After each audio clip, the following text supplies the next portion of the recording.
One other thing before we close, I think people would like to hear your excitement about the upcoming Europa League final. It's not excitement.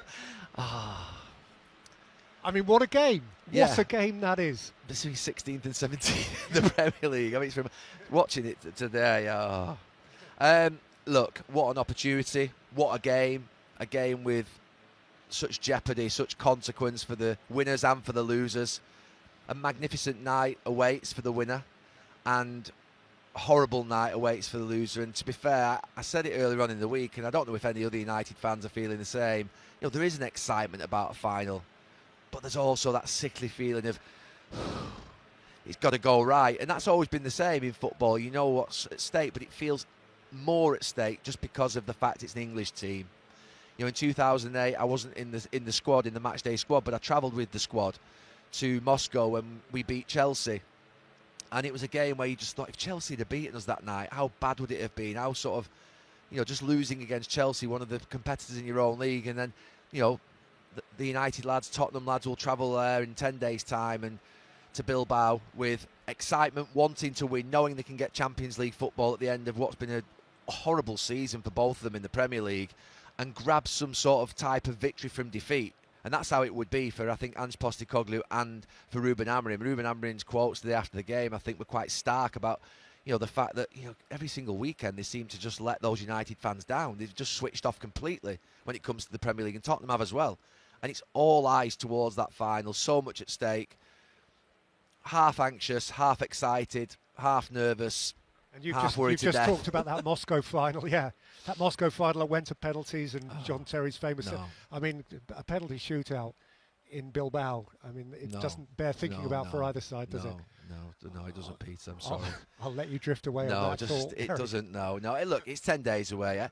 People might say, "Well, Gary, you played in finals, you played in FA Cup finals, and you know I didn't quite feel like this."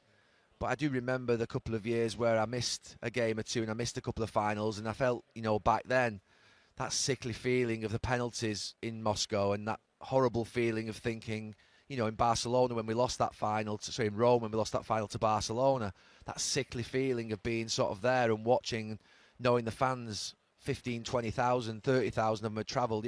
Yeah, there's a lot at stake, a lot at stake. As Manchester United prepare to take on Tottenham Hotspur in a blockbuster Europa League final, former Red Devils captain Gary Neville has delivered his detailed preview of what promises to be a thrilling all-English encounter. The former right-back believes this final could define both clubs' seasons and possibly shape their futures. Speaking ahead of the clash, Neville noted the significance of the occasion for both sides. This is a massive opportunity for United and Spurs. It's not just about the trophy, it's about momentum, pride, and laying down a marker for next season, he said. A win here could be transformative. Neville praised United's turnaround under head coach Ruben Amorim, who has brought renewed structure and belief to the team. Ruben has tightened things up. The defense looks organized, Bruno Fernandes is leading by example, and Højlund is starting to deliver when it matters most. It's a very different United side to the one we saw earlier in the season. Yet Neville warned against underestimating Tottenham. Ange Postecoglou has done wonders. He's brought attacking freedom, and there's a real sense of purpose about this Spurs team. They'll look to press high and play with intensity, they won't sit back. He highlighted a few individual battles that could swing the tie, notably between Garnacho and Pedro Porro. Garnacho's pace and unpredictability could be a real weapon, but Porro has matured this season. It'll be a great duel. Then there's Rashford. This is a game where he could really reassert himself. Neville also stressed the psychological weight of the final. United have more experience in finals, but Tottenham are hungry. You can feel it. Players like Son, Maddison, and Romero have that fire in their belly. United need to be sharp from the first whistle. When asked if this is a must-win for Manchester United, Neville didn't hesitate. Absolutely. A club like United measures success in trophies. After the challenges this season, ending it with silverware and Champions League qualification would be huge. As for his prediction? Neville smiled and said, "It'll go to the wire.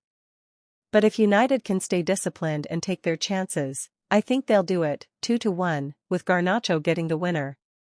With kickoff just days away, all eyes will be on Dublin as two English giants collide. For fans, players, and pundits like Gary Neville, it's not just a final, it's a chance to make history.